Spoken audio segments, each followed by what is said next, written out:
Jackson Varn just wanted a meal and a shuttle pass, but when he accidentally touched First Matron Silvera, he didn't start a fight. He triggered an ancient rite and claimed 3 deadly seductive sisters. Now, between trials of flesh and war, he'll have to prove he's still a warrior, on the battlefield and in their bed.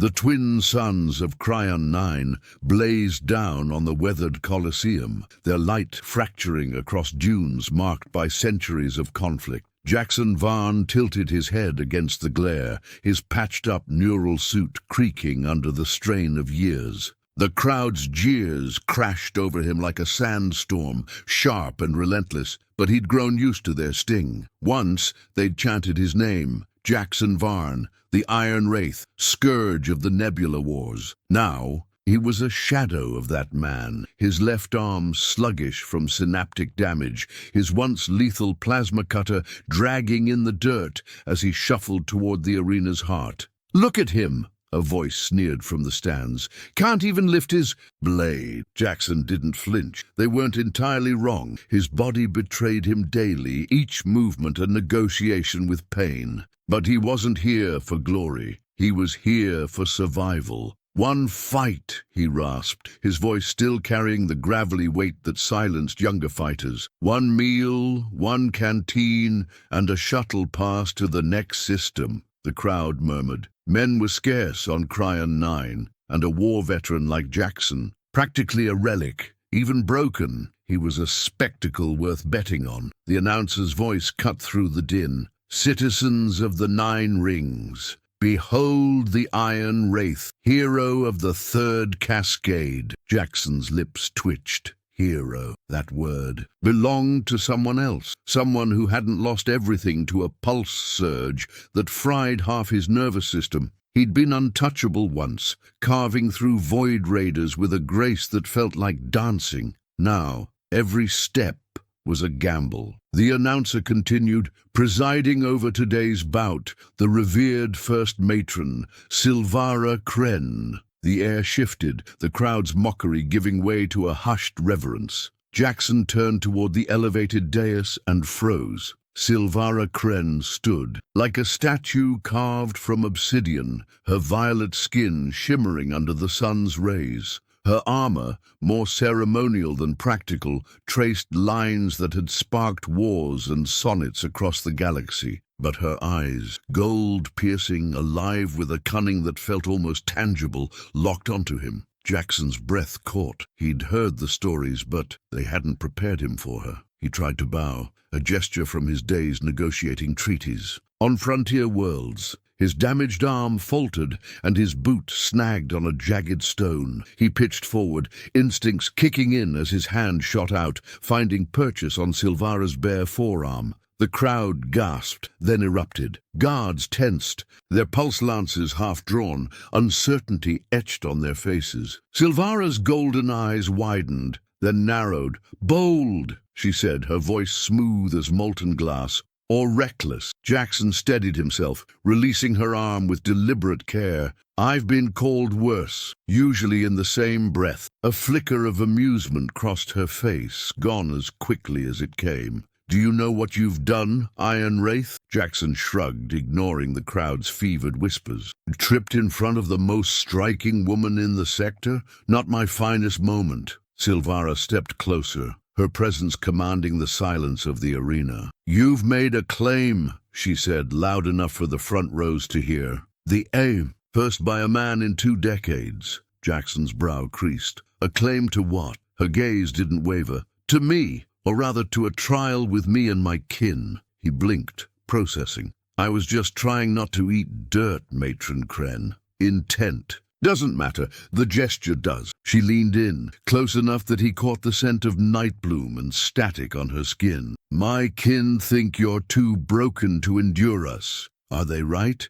Something stirred in Jackson's chest. Defiance, maybe, or the echo of the warrior he'd been. "With respect, Matron, your kin don't know me." Her lips curved just slightly. "Is that an acceptance?" He should have walked away. A man with his injuries was a liability, a fighter with dulled reflexes as good as dead. But those golden eyes challenged him, pulling at something deeper than pride. "I accept," he said, the words slipping out before reason could stop them. The crowd roared, bets flying as spectators wagered on how long the Iron Wraith would last. Silvara raised a hand and silence fell. "The bout is cancelled. The claim takes priority." She turned to Jackson. "Guards will take you to the obsidian spire for preparation." As two armored women flanked him, Jackson called out, "I still want my meal." Silvara's laugh was sharp, genuine, cutting through the tension.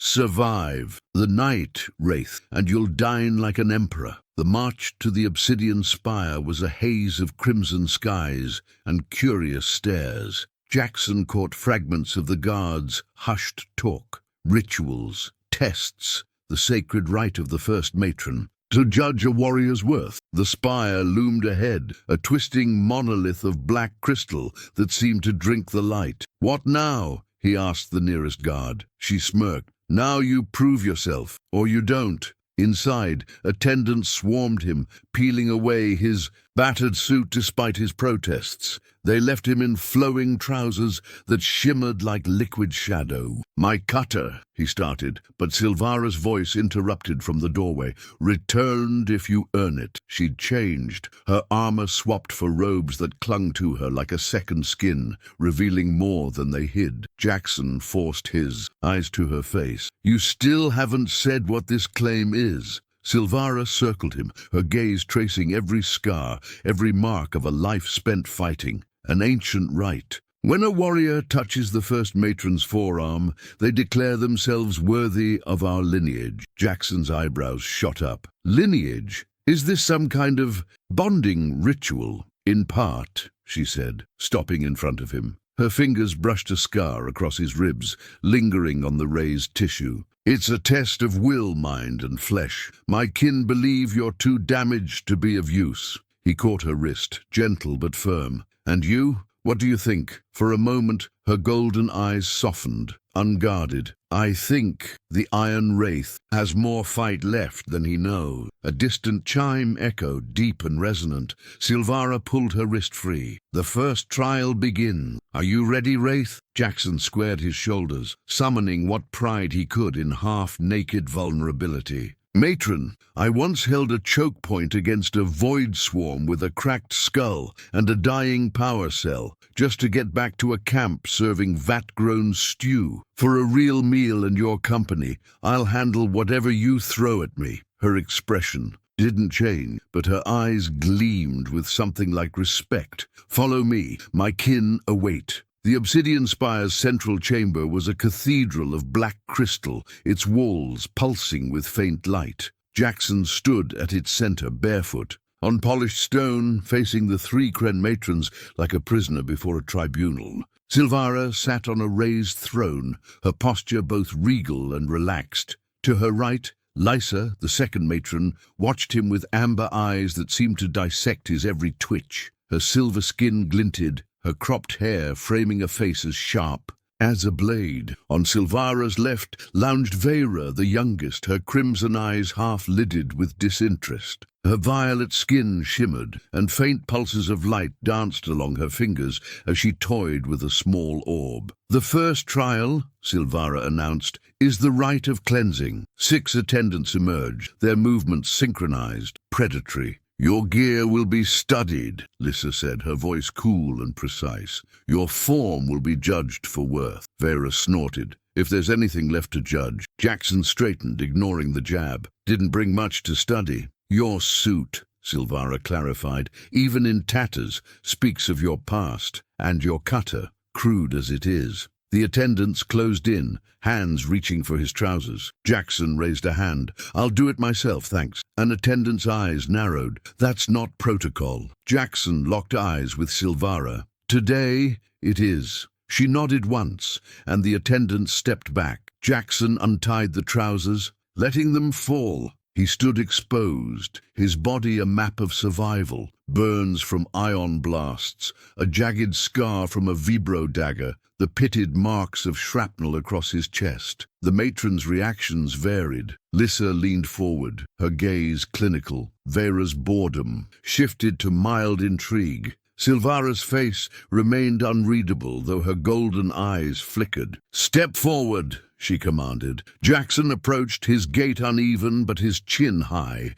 Lissa circled him, her fingers tracing a scar along his shoulder. "Raider's claw," she noted. "4th generation. How did you live?" "Didn't give it a choice," Jackson said, his tone dry. Lissa's eyes flashed. "All have something to lose, Wraith." She pressed a thumb against a cluster of scars on his back, and Jackson tensed, pain flaring. "Pulse burns," she observed. "From allies, not enemies." Jackson's jaw tightened. "Depends who you call an ally." 6 years ago, the Tyrant Expanse. A colony under siege by the Hollow. Vale, a cult wielding biodrones that turned flesh into weapons. Jackson had led the charge, his plasma cutter a blur of light as he tore through their ranks. He'd saved thousands, alone, when entire squads had fallen. But as he stood among the survivors, a pulse cannon locked onto him, not from the enemy, but from his own command ship.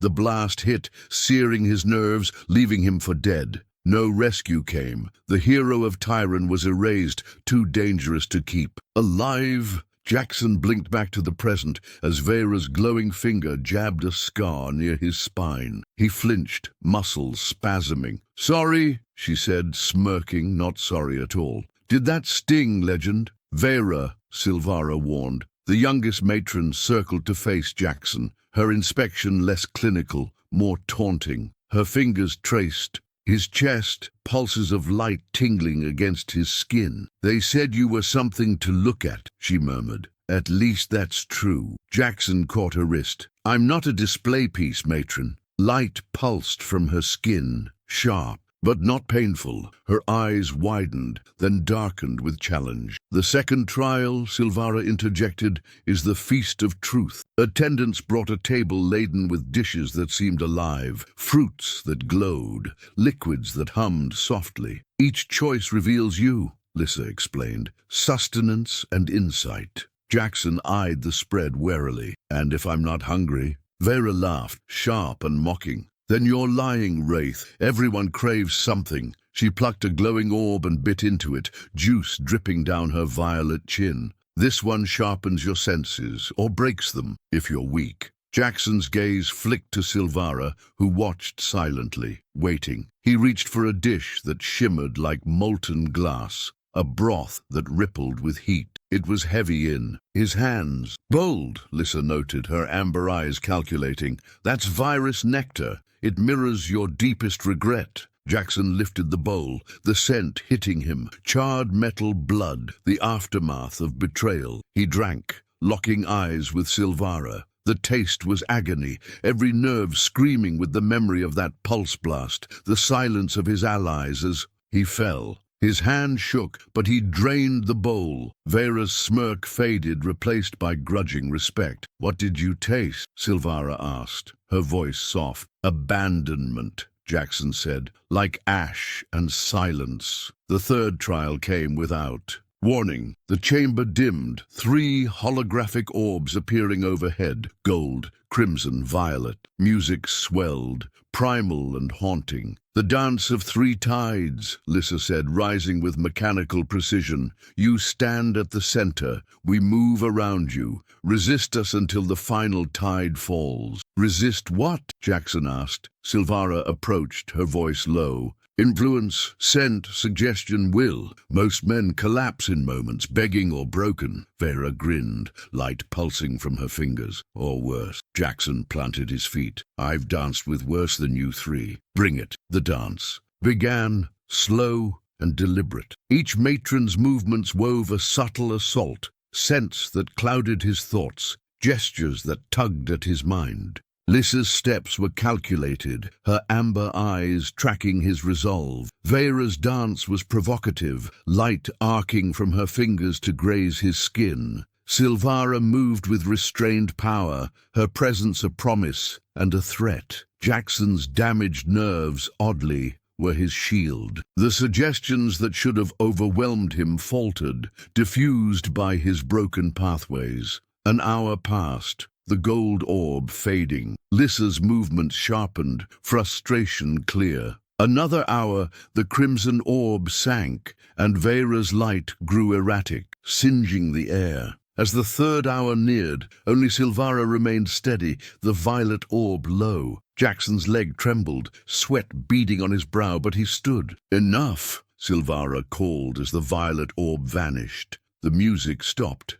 Jackson exhaled, swaying slightly. "Did I pass?" Lisa stared, incredulous. "No one lasts that long." Vera flopped onto a cushion, muttering, "Is he even alive?" "Alive enough," Jackson said, meeting Silvara's gaze. "Just picky about what I fall for." That night, on the Spire's observation deck, Jackson spoke the truth he'd buried. "I thought the surge took everything, my skill, my fight, but maybe it was my reason to keep going." Silvara's hand found his, her fingers cool against his warmth. "Have you found it, Wraith?" Before he could answer, alarms blared, red light pulsing through the spire. "What's happening?" Jackson snapped, instantly alert. Silvara's face hardened. "The lattice. It's broken containment." "Lattice?" "A biosynthetic hive we've contained for centuries. If it reaches the city—" Jackson was already moving. "My cutter. Where is it?" Silvara pressed. A panel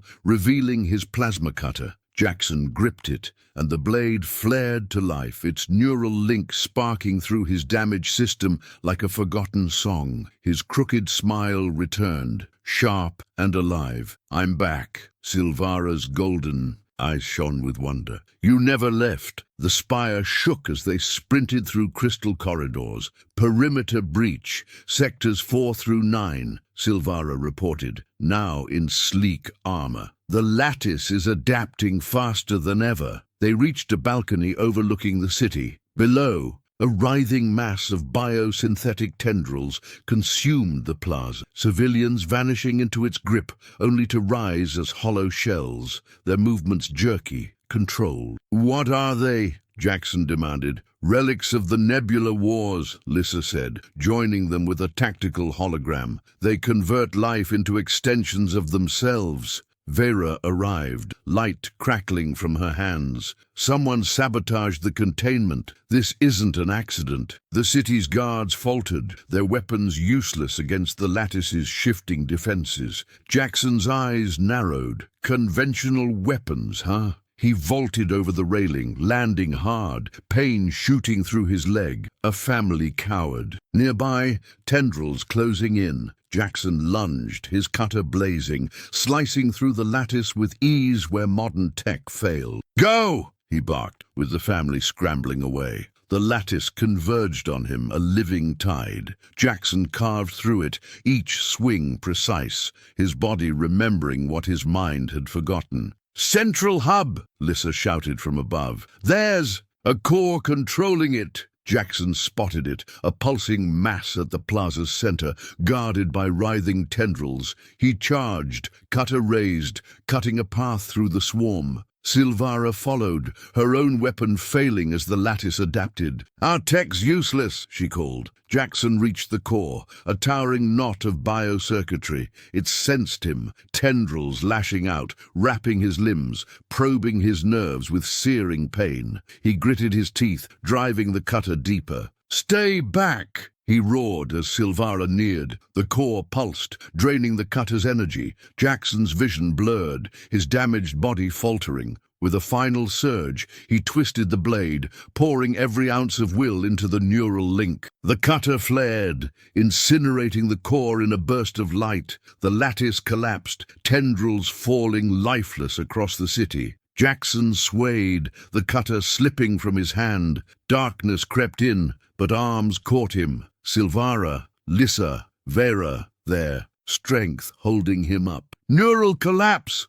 Lissa diagnosed, her voice tight. "His system's overloading." "Not now," Silvara growled. The matrons formed a circle, their hands linked, channeling a primal energy into Jackson. It wasn't healing, it was rerouting, forging new neural paths where his old ones failed. His last glimpse was Silvara's face, golden eyes fierce with determination. Foolish, reckless. Her voice pulled him back, laced with relief. Jackson woke in a vast chamber, the matrons watching him. He sat up, movement smooth, his tremor gone. "What did you do?" "Neural restructuring," Lissa said. "An old art, never used on a man before." Silvara's eyes held a storm of emotions. "You could have died." Jackson stood, testing his balance. "Worth it," Vera laughed. "Still a fool." Lisa pulled up a hologram, crowds chanting his name below the spire. "They call you the city's savior."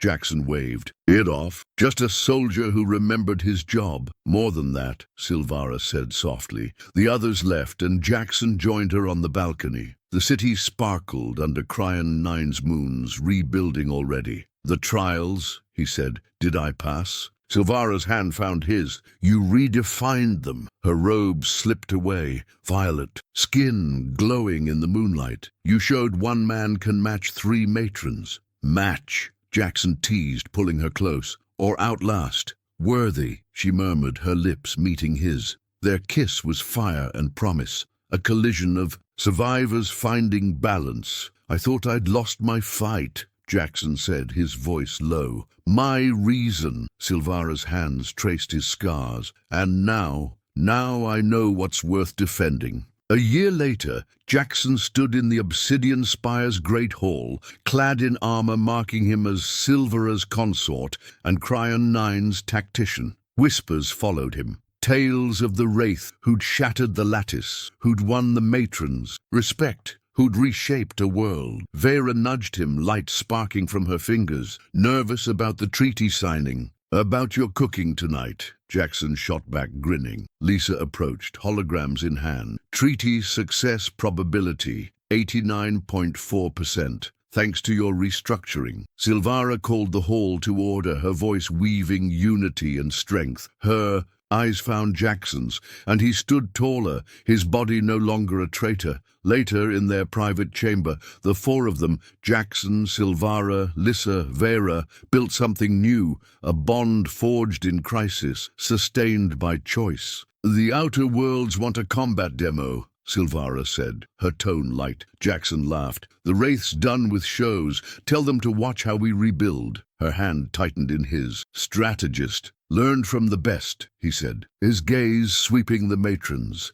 The future was vast, uncharted, but they'd face it together. In the pre-dawn glow of their chamber, Jackson moved with Silvara, her violet skin warm against him. Lissa's precise touch guided his shoulders, Vera's, light tracing his spine. "Still think you can keep up, Wraith?" Silvara whispered, her hips deliberate. Jackson's laugh was low, confident. "A decade in and you're still testing me?" The door burst open. "Father, the Vaughn emissaries are early." "Oh, stars!" Cale, their eldest at 10, froze, his violet eyes, Silvara's eyes, wide with horror. Vera tossed Jackson a robe, light sparking. "Knock, kid, or it's Lissa's biology lecture again." Kyle grimaced. "Never again." The Vaughn landed early. Commander Tira thinks it's a power play. Jackson stood, strategist mode snapping into place. "Keep them in the shadow hall.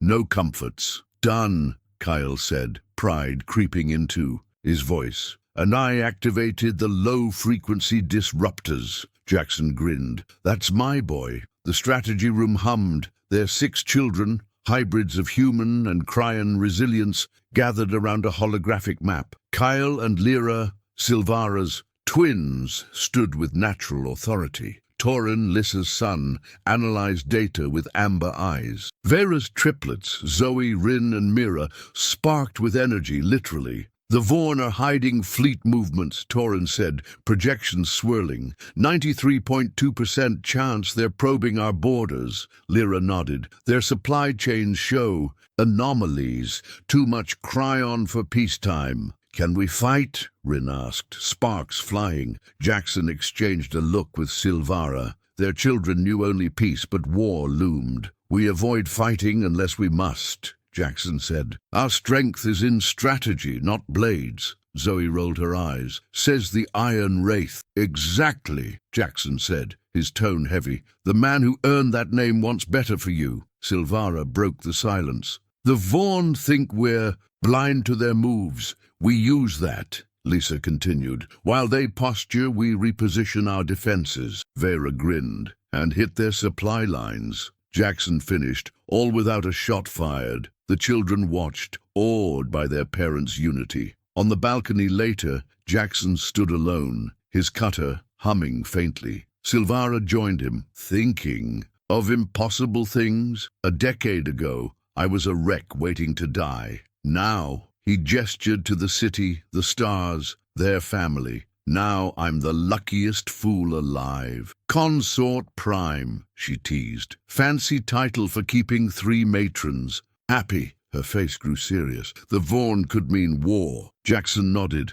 "I know. The kids will want to fight." "They're young, but they're ready," Silvara said. "Their gifts, your strength, our adaptability are unmatched." Jackson sighed. "I wanted them to have peace. You gave them that," she said, leaning against him. "But the stars call." Inside, the children's voices rose, Lissa's calm explanations mixing with Vera's sharp retorts. Jackson smiled. "Then we'll face it together." A new star flickered in the sky, brief but undeniable. Jackson noticed, wondering what challenge awaited. The legend of the Iron Wraith had brought him here, but Jackson Vaughn, father, partner, protector, would write the next chapter with his family, against whatever the universe dared to send. The dawn light spilled across Cryon 9's crystalline skyline, painting the obsidian spire in hues of amber and violet. Jackson Vaughn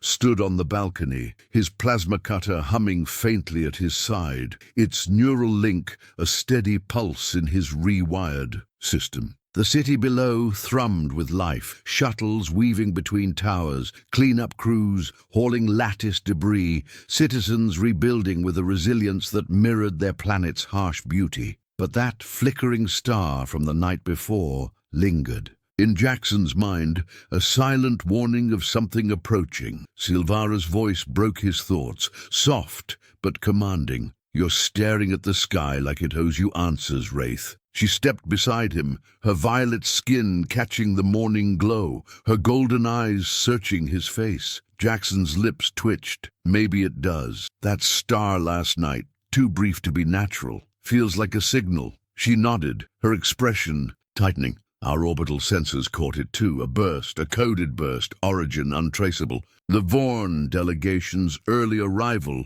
isn't a coincidence." Jackson's hand tightened on the balcony rail. "They're testing us, probing for weaknesses before whatever's coming hits." Inside, the strategy room was a controlled chaos of voices and holograms. Kyle, now composed after his earlier mortification, stood beside his twin Lyra, both radiating Silvara's regal poise. Torin, Lissa's son, manipulated data streams with a flick of his amber eyes, while Vera's triplets, Zoe, Rin, and Mira, bounced ideas, their energy sparking literal arcs of light when they got excited. Little Mira, barely 6, perched on a chair, her crimson eyes tracking every detail with an intensity that unnerved even Jackson. "The Vaughn's fleet movements are accelerating," Torin announced, a holographic map spinning before him. "They've repositioned 3 dreadnoughts to the Aryan Rift, 86.7% chance they're staging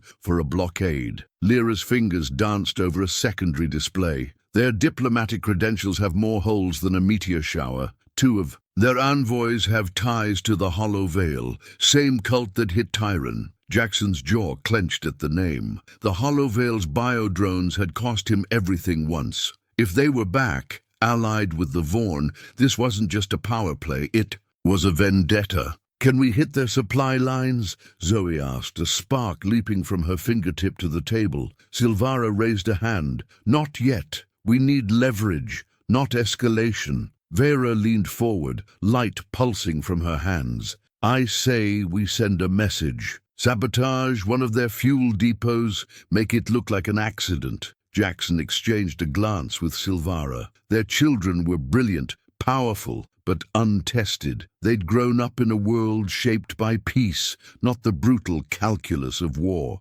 "We don't strike first," he said, his voice steady but firm. "Not until we know their endgame." Rin groaned, his triplet energy syncing with Zoe's, sending a faint hum through the room. "You always say that, Dad. What's the point of all this power if we don't use it?" Jackson met his son's crimson eyes, seeing Vera's fire tempered by his own stubbornness. "Power's a tool, not a crutch. Use it wrong, and you're not just fighting the Vaughn. You're fighting the whole sector when they rally against us." The room quieted. Even at their young ages, the children knew their father's scars weren't just physical. They'd heard the stories, not the legends, but the truths he shared in quiet moments. The betrayal at Tyron, the pulse blast that should have killed him, the years he spent believing he'd never fight again. Silvara broke the silence. "The Vaughn think we're distracted by their diplomacy. We let them believe that while we trace that signal burst." Lissa nodded, her amber eyes glinting with calculation. "I've tasked our deep space relays to cross-reference the signal's frequency with known Veil tech. Results by midday." Vera grinned, light dancing between her fingers. "And when we find it, I get to blow something up, right?" Jackson's crooked smile flashed. "Only if you cook dinner without setting the kitchen on fire first." The children laughed, the tension easing, but Jackson caught Silvara's gaze. Her golden eyes held a question. Are they ready? He didn't have an answer. Not yet. The Vaughn delegation waited in the Shadow Hall, a cavernous chamber designed to unsettle. Subsonic emitters hummed faintly, just enough to make skin crawl without conscious notice. Jackson entered with Silvara, Lissa, and Vera at his side. Their presence a unified front. Kyle and Lyra flanked them, their youth a deliberate statement.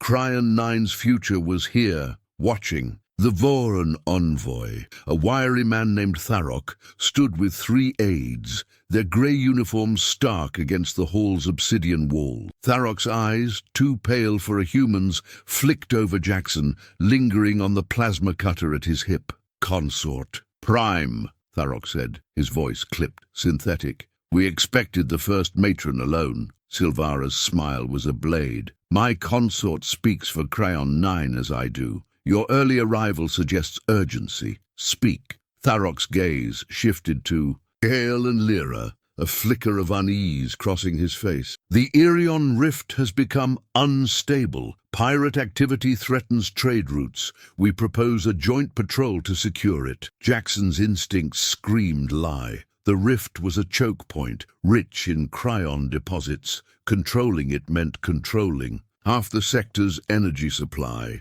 "Pirates," he said, letting skepticism drip from the word. "Bold, hitting Vaughn dreadnoughts. Got names? Coordinates?" Tharok's aides shifted, one reaching for a data slate. "We're compiling." "Compile faster," Vera cut in, light sparking from her fingers, "or we'll assume you're hiding something." Tharok's pale eyes narrowed, but he didn't rise to the bait. "We'll provide details. Our concern is mutual prosperity." Lissa stepped forward, her voice cool. "Your concern is Cryon. Your stockpiles have tripled in 6 months. Prosperity or preparation?" The aides froze. Tharok's smile was thin. "Caution, matron. The rifts. Instability could affect us all." Jackson leaned forward, his presence filling the room despite his silence. "Caution's wise, so's honesty. If the Veil's involved, we need to know. Now." Tharok's composure slipped just for a moment. "The Veil is a ghost story, Wraith. Dead and gone."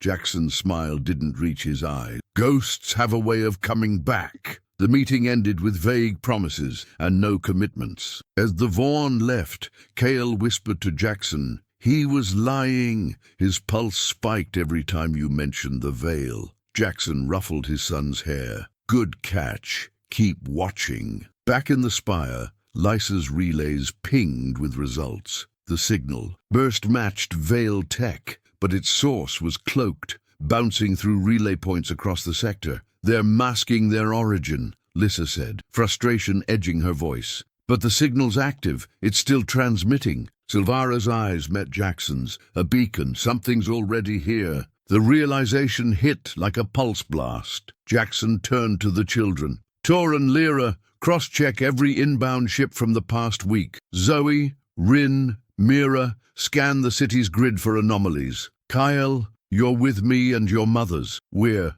locking down the spire. The children moved with purpose, their hybrid abilities making them faster, sharper than any team Jackson had led in the wars. But as he watched them, a chill settled in his chest. They were powerful, yes, but they were still kids, and the Veil didn't play fair. The lockdown revealed nothing at first. The city's grid was clean, the spire secure. But late that night, as Jackson and Silvara reviewed defense protocols, Mira's small voice broke the silence. "Father, I found something." She stood in the doorway, clutching a data slate, her crimson eyes wide. Jackson knelt beside her. "What is it, kiddo?" She pointed to a faint signal on the slate, pulsing irregularly. "It's in the Undercity. It's singing." Jackson's blood ran cold. The Veil's biodrones didn't just attack. They communicated, weaving neural signals that could turn minds into weapons. If one was active in the Undercity,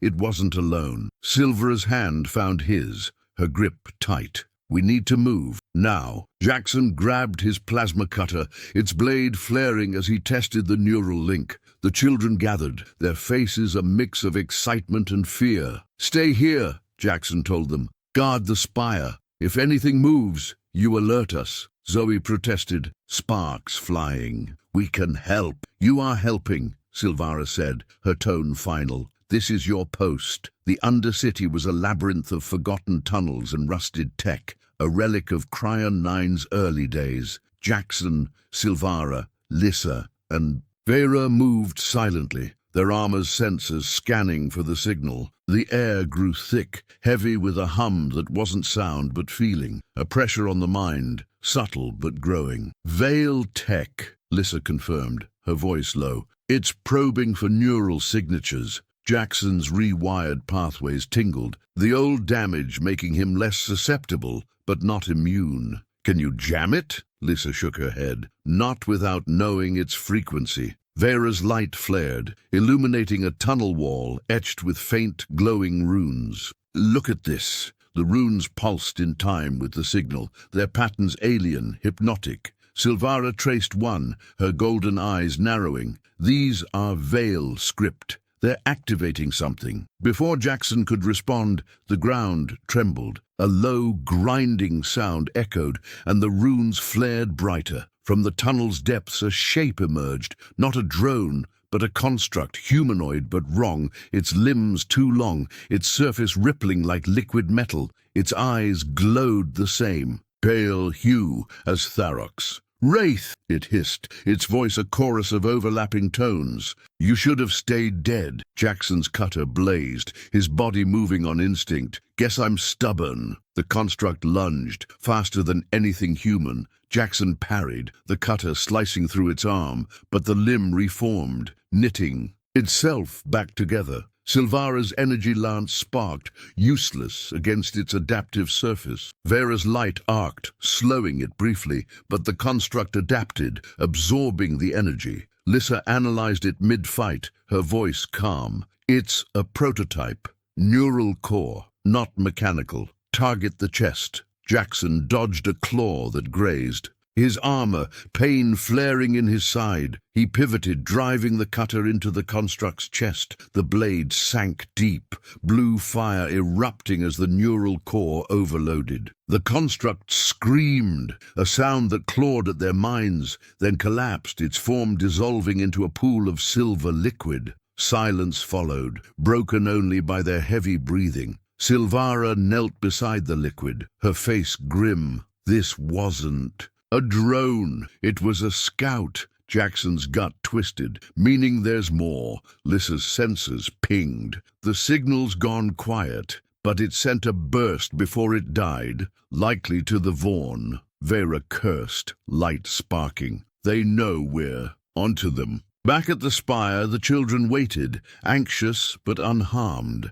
Mira ran to Jackson, hugging him tightly. "Did you stop the singing?" He forced a smile. "For now, kiddo." The strategy room reconvened, the mood somber. Torin's data confirmed. The worst, the construct signal had reached a Vaughn relay in the rift. "They're mobilizing," he said. "Fleet activity spiked 200% in the last hour." Lyra's voice was steady, but her hands trembled. "The Veil's working with them? That construct, it was like the stories from Tyron." Jackson nodded, the weight of memory heavy. "They're not just after Cryon, they want Cryon 9. It's people, it's tech. Us." Silvara stood, her presence anchoring the room. "Then we prepare. The Vaughn expect us to negotiate. We don't. We fortify, we investigate, we strike only when we're ready." Zoe's sparks flared. "And if they strike first?" Jackson met her gaze, his voice steel. "Then we show them why the Wraith's still a legend." The children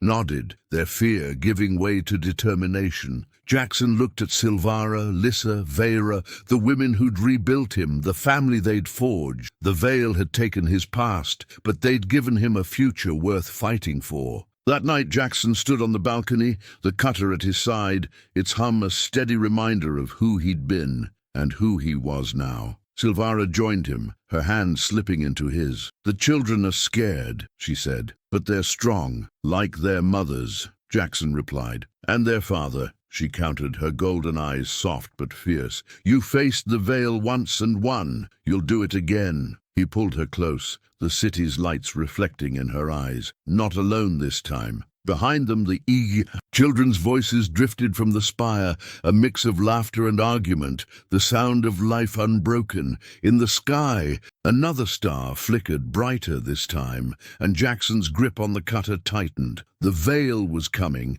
and the Vaughn with them. But Cryon 9 wasn't Tyron. This time Jackson Vaughn had something the Veil could never take. A family, a purpose, a fight he wouldn't lose. As the city slept, he turned back to the spire, ready to face whatever the stars would bring. His legend, no longer a shadow, but a beacon, burning bright for those he loved. The obsidian spire's war room glowed with the soft pulse of holographic displays, each one mapping the Vaughn's escalating movements in the Aryan rift. Jackson Vaughn stood at the center, his plasma cutter resting against the table, its faint hum a grounding force amid the rising tension. Silvara's golden eyes flicked between the maps, her mind weaving strategies faster than any AI. Lissa's amber gaze dissected data streams, while Vera's light sparked restlessly, betraying her urge to act. The children, gathered around, mirrored their parents' focus. Kyle and Lyra poised like young commanders, Torin calculating probabilities, and Zoe, Rin, and Mira barely containing their electric energy. Little Mira clutched her data slate, the one that had found the Veil's singing signal, her crimson eyes wide but steady. "The Vaughn's dreadnoughts are locking down the rift's primary lanes," Torin said, his fingers adjusting a projection. 95.3% chance they're cutting off our trade routes to force a response." Lyra nodded, her voice calm but edged with urgency. "Their envoy, Tharok, mentioned pirates, but the signal bursts we traced Matchvale frequencies, not rogue ships." Kale, standing taller than his 10 years allowed, added, "And that construct in the Undercity, it wasn't just a scout. It was testing us, seeing how fast we'd react." Jackson's jaw tightened. The Veil's return wasn't just a threat, it was personal. They'd burned his past, left him for dead on Tyron, and now they were circling his family, his home. He glanced at Silvara, catching the same fire in her eyes. "They want us to panic," he said, his gravelly voice cutting through the room. "To scatter our defenses and beg for terms. We don't play that game." Silvara's hand brushed his. "A silent agreement. We fortify the spire, double our sensor sweeps, and trace every signal back to its source. The Veil's cloaking tech is good, but not perfect." Lissa looked up from her data. "I've isolated a secondary frequency from the Undercity signal. It's faint, but it's bouncing through abandoned relays in the outer asteroids. If we can tap those, we'll find their hub. Vera grinned, light arcing between her fingers. And then I get to fry something, right? Zoe and Rin laughed, their own sparks syncing with their mother's, but Jackson raised a hand. Not yet. We need to know what we're hitting. The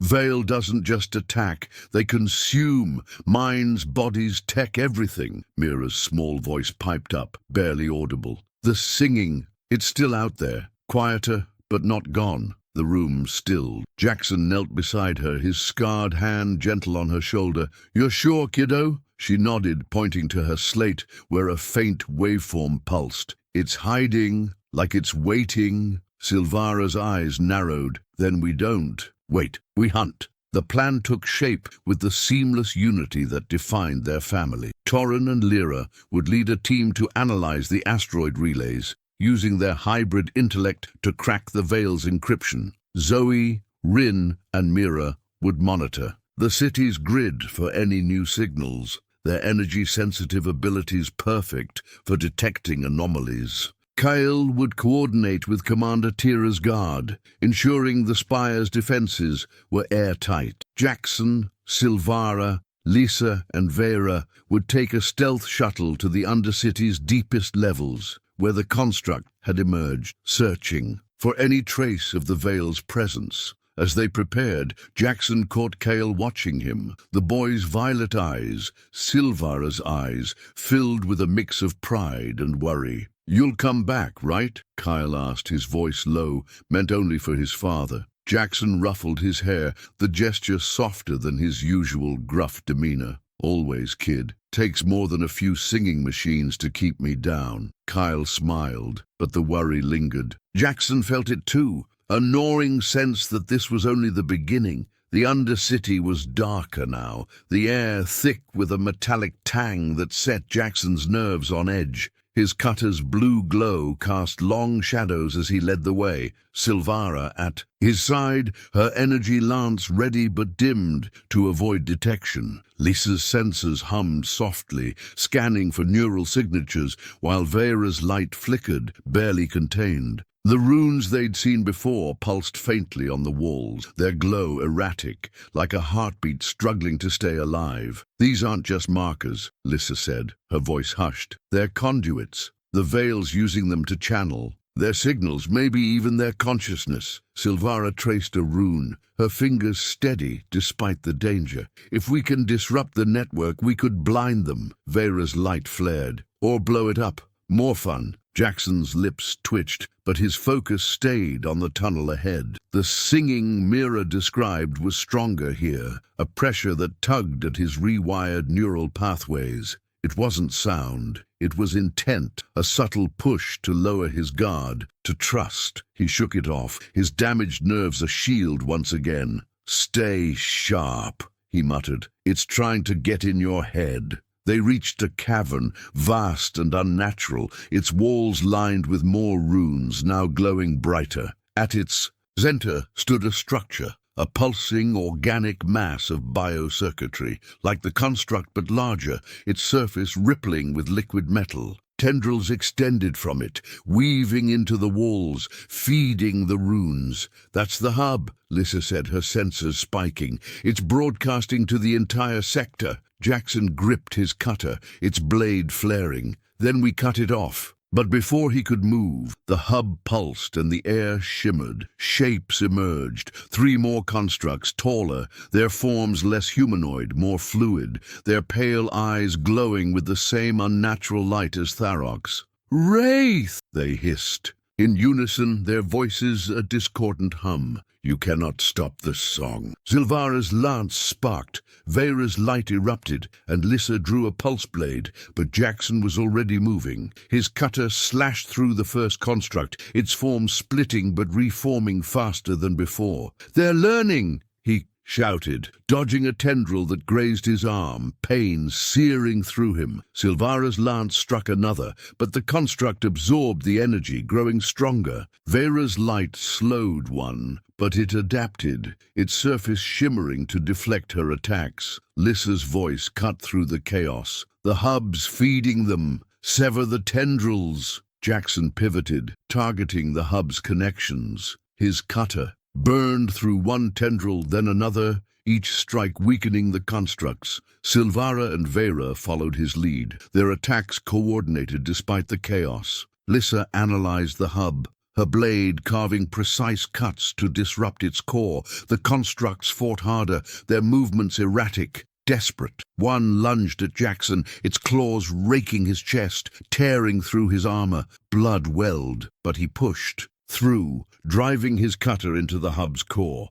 The blade sank deep, blue fire erupting, but the hub fought back, tendrils wrapping his arms, probing his nerves with agonizing precision. "Jackson!" Silvara's voice was raw, her lance useless. As she ran to him, he gritted his teeth, pain threatening to overwhelm his rewired system. "Keep cutting!" Lissa and Vera attacked the remaining tendrils, their movements a blur. The hub pulsed, its song growing louder, a scream in Jackson's mind. He roared, channeling every ounce of will into the cutter's neural link. The blade flared brighter, its fire consuming the hub's core. The constructs froze, then collapsed, their forms dissolving into silver pools. The runes dimmed, the singing silenced. Jackson swayed, the cutter slipping from his hand. Silvara caught him, her strength holding him upright. "You're insane," she whispered, her golden eyes fierce with relief and fear. He managed a weak grin. "You love it."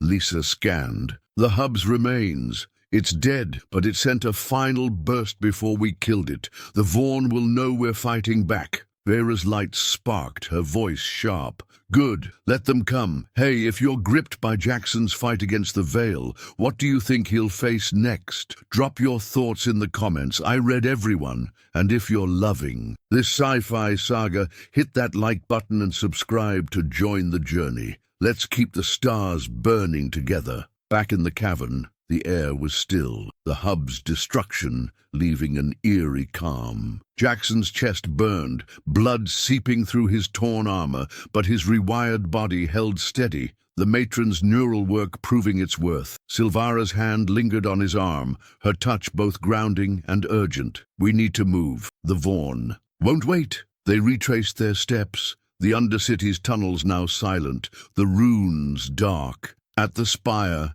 the children rushed to them, Mira's small arms wrapping around Jackson's legs. "You stopped the singing," she said, her crimson eyes bright. He knelt, wincing but smiling. "Couldn't have found it without you, kiddo." The war room reconvened, the mood a mix of triumph and dread. Torrens data showed the Vaughn's fleet advancing, no longer hiding their intent. "They're massing at the rift's edge," he said. 72.9% chance they strike within 48 hours. Lyra's voice was steady. "The Veil's signals are quiet now, but they'll have backups. That hub wasn't their only one." Jackson leaned on the table, his wounds bandaged, but his resolve unbroken. "The Veil wants our minds. The Vaughn want our resources. Together they think they can break us." He looked at his family, Silvara's fire, Lissa's precision, Vera's defiance, the children's boundless potential. "They're wrong." Silvara stood beside him, her voice carrying the weight of a first matron. "We strengthen our defenses, train our people, and find the Veil's next hub before they activate it. The spire holds, no matter what comes." Kyle stepped forward, his young face set. "Let me help. I can lead a sensor team." Zoe and Rin nodded, their sparks flaring. "We can scan the grid faster than anyone." Jackson hesitated, the father, in him, warring with the strategist. Silvara's hand found his, her voice low. "They're ready, Jackson. They have to be." He nodded, pride and fear twisting in his chest. "All right. But you follow orders, no heroics. That's my job." Children grinned, their energy infectious. Lissa pulled up a new map, plotting potential Veil hubs based on signal patterns. Vera began designing disruptors to counter the Veil's neural tech, her light sparking with ideas. Silvara coordinated with Tira's guard, reinforcing the city's perimeter. That night, Jackson stood on the balcony, the cutter at his side, its hum a quiet promise. Silvara joined him, her violet skin glowing under the moons. "You're bleeding through your bandages," she said, her tone half scolding, half concerned. He shrugged, wincing. Ad's character. Her golden eyes softened, but her voice was firm. "You can't fight the Vale and the Vaughn alone, Wraith. You don't have to." He pulled her close, her warmth easing the ache in his chest. "Not alone. Never again." Behind them, the children's voices echoed, planning, arguing, laughing, the sound of a family forged in crisis, unbreakable. In the sky, another star flickered, brighter, closer. Jackson's grip on the cutter tightened, his eyes scanning the darkness. The Vale was out there, the Vaughn closing in, but Cryon 9 was his home. His family, its heart. Whatever came next, they'd face it together,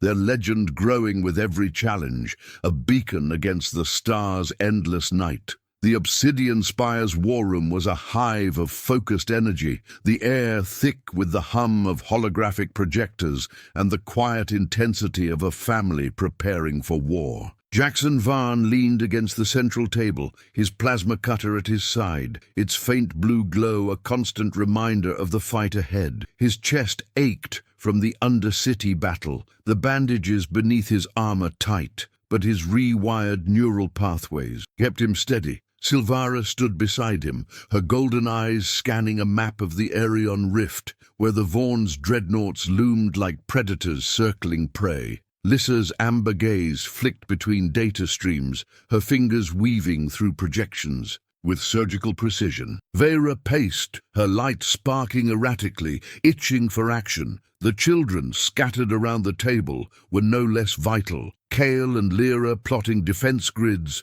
Torin crunching probabilities, Zoe, Rin and Mira monitoring the city's neural network for any trace of the Vale's singing. Torin broke the silence, his young voice steady despite the stakes. The Vaughn's fleet has split. 2 dreadnoughts holding the Rift's core, 3 more moving to flank our trade lanes. 88.4% chance they're setting a trap. Lyra's violet eyes narrowed, her fingers pausing over a sensor log. Their comms are encrypted, but I caught a fragment referencing Phase 2. It's not just a blockade, they're coordinating with something else. Kyle, standing with the poise of a born leader, added, "The Vale, that hub we destroyed, was a relay, not their main node. They're still out there waiting to strike." Jackson's scars itched, memories of Tyron's betrayal surfacing. The Vale's bio-drones had torn through his squad, their neural signals turning allies into puppets.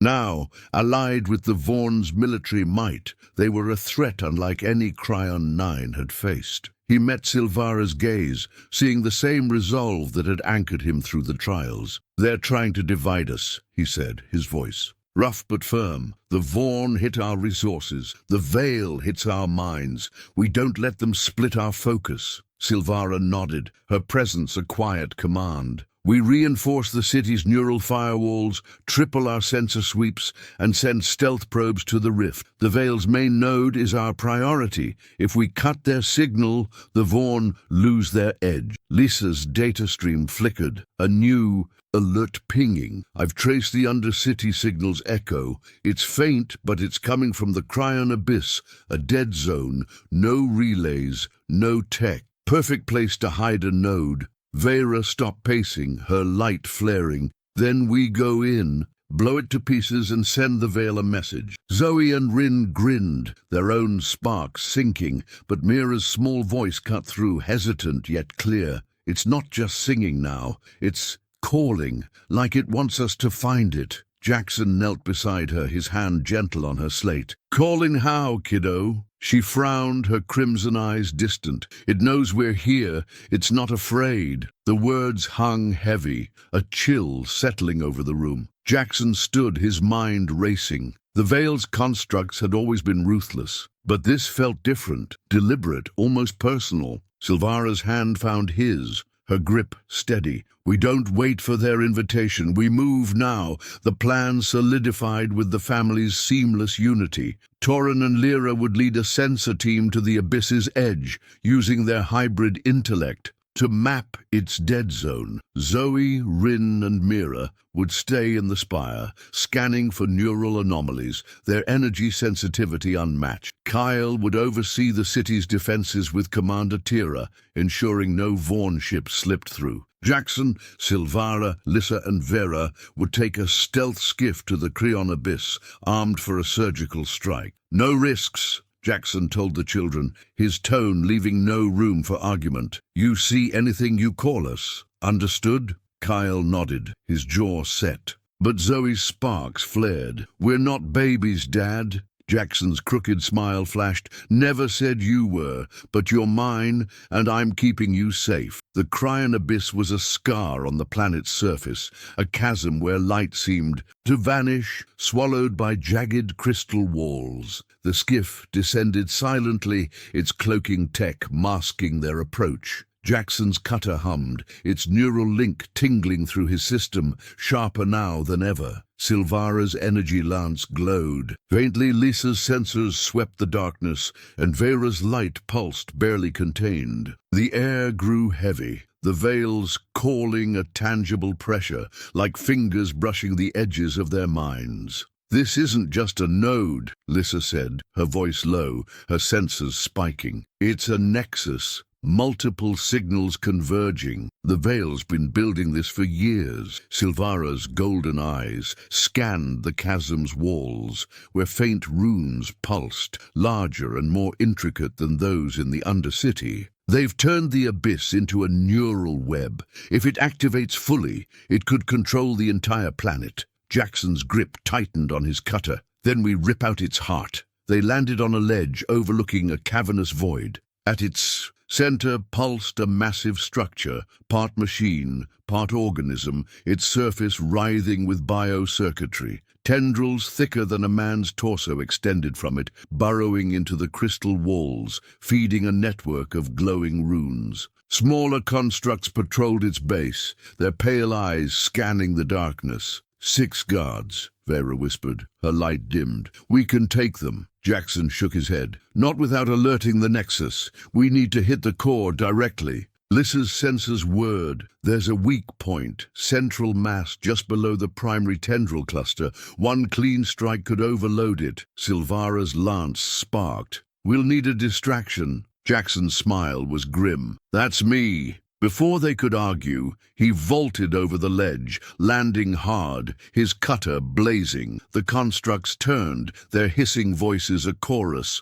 Wraith, you come to sing, he charged, blade arcing. Through the first construct, its form splitting but reforming. Not much for music, he growled, dodging a claw that grazed his shoulder. Silvara, Lissa, and Vera moved in, their attacks precise. Silvara's lance targeting tendrils, Lissa's blade cutting runes, Vera's light slowing the construct's regeneration. The Nexus pulsed, its calling growing louder, a scream. In Jackson's mind, he fought through it, his rewired nerves resisting where others would have faltered. He reached the core, raising his cutter for a two-handed strike. Tendrils lashed out, wrapping his legs, their neural probes searing his system. Pain exploded, but he pushed forward, blade sinking into the core's weak point. Blue fire erupted, the Nexus shuddering. Silvara's voice cut through his agony. Jackson, hold on! She severed a tendril,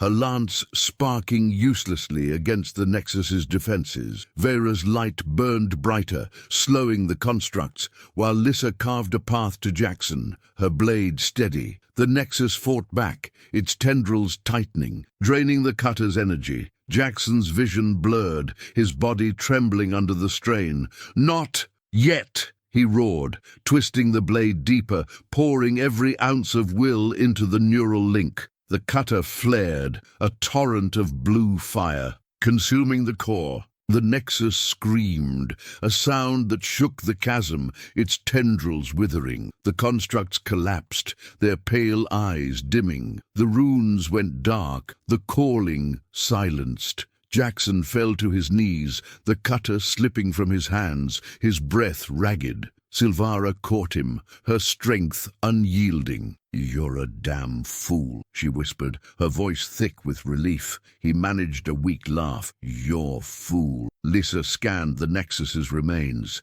"It's gone, but it sent a signal burst, stronger than the last. The Vaughn are coming, and they know we're weakened." Vera's light sparked, her grin fierce. "Let them try, we're not done." They returned to the spire, Jackson's wounds fresh but his resolve unbroken. The children swarmed them, Mira's small hands checking. Jackson's bandages. "You stopped it again," she said, her crimson eyes shining. He hugged her close, wincing. "Team effort, kiddo." The war room buzzed with new urgency. Toran's data showed the Vaughn's fleet advancing, their dreadnoughts no longer hiding their intent. "They're 24 hours out," he said, his amber eyes grim. 79.2% chance they hit the outer defenses first. Lyra's voice was steady. "The Veil's signals are silent, but they'll have more nexuses. We need to find them before the Vaughn land." Jackson stood, his body protesting but his mind clear.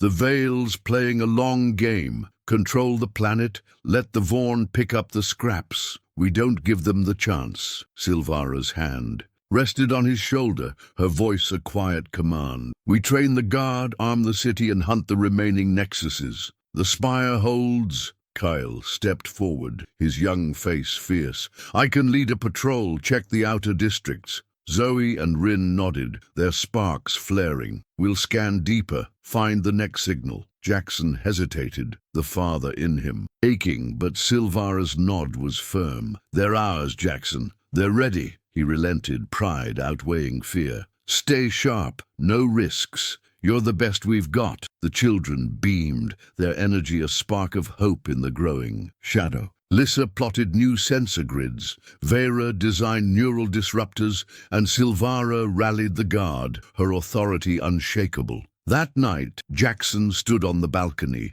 the cutter's hum a steady pulse. Silvara joined him, her violet skin glowing under. "The moons, you're pushing too hard," she said, her golden eyes soft but stern. He shrugged, pain flaring. "Can't stop now, not with the Vaughn breathing down our necks." She stepped closer, her hand tracing the fresh scars on his chest. "You don't fight alone, Wraith. You never will." He pulled her against him, her warmth a balm against the cold dread in his chest. "Good, because I'm not losing this." The children's voices drifted from the spire, planning, laughing, unbreakable. In the sky, a new star burned, steady now, sends a signal to the Vaughn, signaling their approach. Jackson's grip on the cutter tightened, his eyes locked on the horizon. The Veil and the Vaughn were coming, but Cryon 9 was his home, his family, its soul. Whatever the stars threw at them,